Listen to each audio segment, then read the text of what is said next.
ओम नमः शिवाय. परमपूज्य गुरुदेवता श्री कलावती माता लिखित परमार्थ मार्गदर्शन भाग 4. सुबोध भानू. पुस्तक वाचन. 7. हजरत मोहम्मद पैगंबर. मुसलमानी धर्म. परमेश्वर एक आहे. शक्ती, न्याय व बुद्धी हे त्याचे रूप आहे.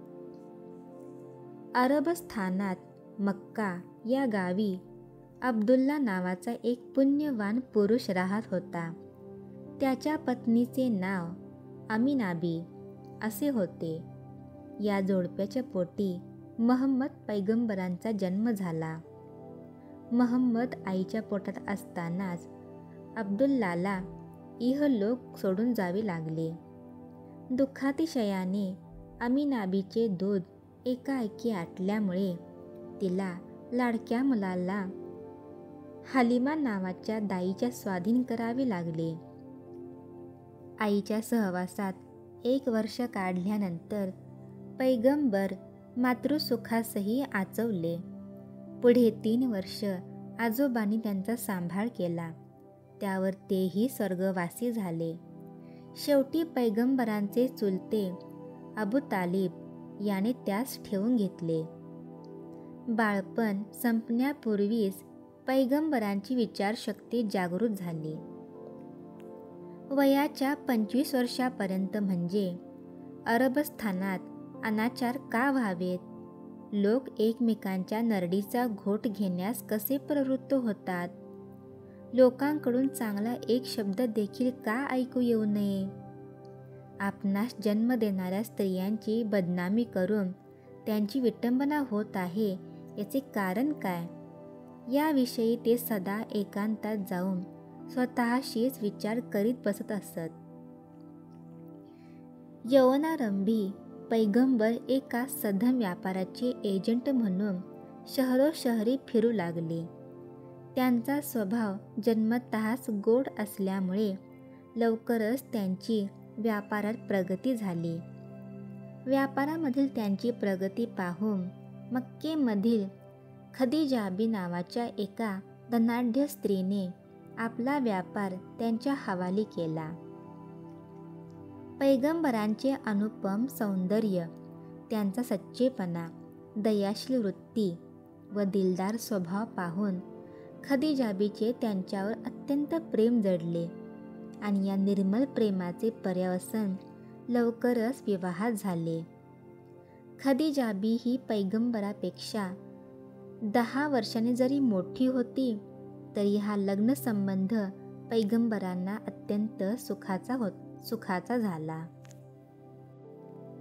या समयी मक्केत उन्मत्त लोकांनी धुमाकूळ माजविला होता. अनाथ लोकांस छळणे, गरीब व असहाय्य वाटसरूंना लुटणे, परस्थ लोकांच्या बायका व मुली दिवसाढवळ्या पळविणे वगैरे या प्रकारांना आळा घालण्याकरिता पैगंबरांनी खदिजाबी व आप्तेष्टांच्या सहाय्याने हल्फुल फुजूल या नावाची संस्था स्थापन केली. या संस्थेने 25 वर्षेपर्यंत बदमाश लोकांच्या अनाचारास पायबंद घालून गोरगरिबांचे व प्रवाशांचे संरक्षण केले. लग्न झाल्यानंतर 15 वर्षात त्यांनी या स्वरूपाची पुष्कळ सार्वजनिक कामे केली. त्यांचे उदात्त ध्येय, निष्कलंक चारित्र्य व न्यायनिष्ठा पाहून मक्केतील सर्व लोक त्यांना अल अमीन म्हणजेच विश्वासू या नावाने संबोधू लागले. मक्केत लोकांचा चाललेला अधःपात थांबविण्याकरिता काय उपाय योजावेत याचा विचार करण्यासाठी ते रोज हिरा पर्वतावरील एका गुहेत जाऊन बसू लागले. बरेच दिवस हा त्यांचा नेम चालला असता एके दिवशी रात्री, जगाची अधोगती थांबविण्यासाठी तू सद्धर्माचा प्रसार कर, अशी त्यांना परमेश्वरी आज्ञा झाली. त्या समयी त्यांना दरदरून घाम सुटला. त्यांचे सर्वांग कंपायमान झाले. त्यावर ते घरी गेले. पैगंबर हे ईश्वरी सहाय्य मिळून आले म्हणून खदिजाबींना व इतरांनाही अत्यंत आनंद झाला.